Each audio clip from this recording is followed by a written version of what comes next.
Meus amigos, minhas amigas, meus irmãos, minhas irmãs, muito bom dia. Que alegria é nós estarmos aqui com mais esse vídeo, esses minutos muito curtos, muito rápidos, 10 ou menos, tendo como conteúdo a doutrina dos Espíritos e o Evangelho de Amor, notícia divina trazida a esse mundo por nosso Senhor Jesus Cristo. Sejam mais uma vez muito bem-vindos. Meu nome é Uriel Santos. Seja bem-vindo você que nos acompanha pelo Instagram. Seja bem-vindo você que nos acompanha pelo Facebook. Seja bem-vindo você que nos acompanha pelos nossos grupos de WhatsApp.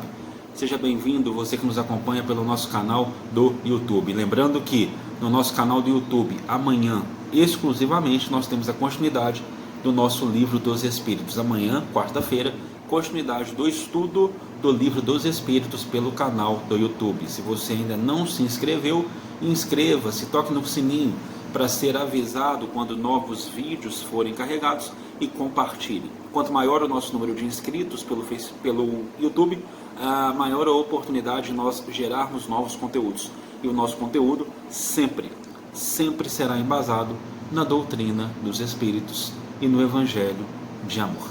Sem maiores delongas, para dar abertura à nossa fala da manhã de hoje, nós vamos aqui com o livro Empatia Todo Dia, do amigo Jaime Ribeiro. E hoje ele nos traz uma mensagem importantíssima para a vivência atual. Para que tanta opinião, se o mundo muda pelo exemplo? As redes sociais nos revelaram novos talentos, mas também deram voz à ignorância. Na verdade, estamos precisando mais de exemplos do que de palavras. O tempo dos discursos passou. Por isso precisamos ser a mudança que queremos ver no mundo. O tempo do discurso passou. Por isso precisamos ser a mudança que queremos ver no mundo. Já perceberam isso? Quanto às redes sociais, deu voz às opiniões e fez surgir, como o Jaime diz, grandes talentos, pessoas que querem propagar o bem, que espalham uma mensagem de amor. Mas fez surgir também, fez vociferar também, libertou também grandes artífices do desespero, do ódio, da intolerância, dos preconceitos de todos os matizes e de toda a ordem, do mal. Não. Vamos exemplificar o bem? O mundo muda pelo exemplo. O tempo dos discursos passou.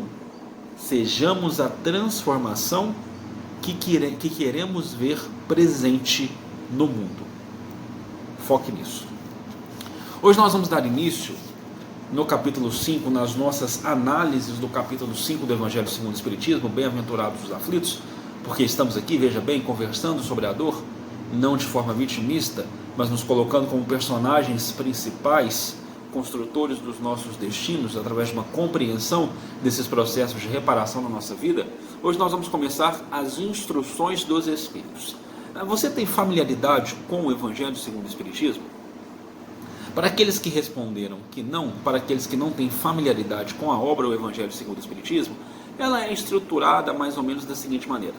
Primeiro nos é trazido ali o texto do Evangelho, porque ele é um miudinho do Evangelho. Então, primeiro, praticamente é um miudinho do Evangelho. Então, primeiro nos é trazido ali um texto evangélico que será objeto de análise, que será objeto de estudo no capítulo.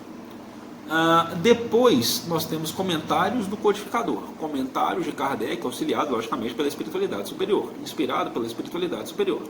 E logo depois, nós temos as instruções dos Espíritos, que são mensagens recebidas que versam sobre o assunto, sobre o tópico central da temática debatida no capítulo. Bem-aventurados os aflitos, nós vamos aqui então conversar sobre dores, sobre as aflições, sobre entendimento das dores, entendimento das aflições, compreensão dos processos que atravessamos para a reformulação das nossas vidas.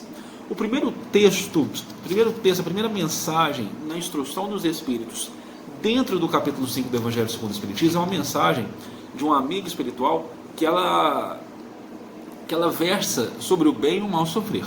Esse amigo espiritual assina como Lacordaire, é uma mensagem recebida em Havre no ano de 1863. Na codificação, na Revista Espírita, nós vamos ver que Lacordaire é um dos espíritos que auxilia e muito, é um dos amigos, dos mentores, dos guias, que auxilia e muito, uma das luzes que auxilia e muito na formulação da codificação espírita. O bem e o mal sofrer. Lacordaire nos diz: quando o Cristo disse, bem-aventurados os aflitos, que deles é o reino dos céus, não se referia àqueles que sofrem em geral, porque todos aqueles que estão neste mundo sofrem, estejam sobre o trono ou sobre a palha. Mas há poucos sofrem bem. Poucos compreendem que somente as provas bem suportadas podem conduzi-los ao reino de Deus. O desencorajamento é uma falta. A prece é um sustentáculo para a alma, porém ela não basta. É preciso que esteja apoiado sobre uma fé viva na bondade de Deus. Frequentemente, ele vos disse que não colocava fardos pesados em ombros fracos. Ele quem? Jesus. O fardo é proporcional às forças, como a recompensa será proporcional à resignação e à coragem. Maior será a recompensa quanto a aflição não seja penosa, mas essa recompensa é preciso merecê-la, e é por isso que a vida está cheia de tribulações. Então, nós temos aqui nessa mensagem de Lacordaire 3 parágrafos. Hoje nós vamos analisar esse primeiro parágrafo e amanhã nós vamos analisar os 2 últimos, de forma muito pausada, muito tranquila.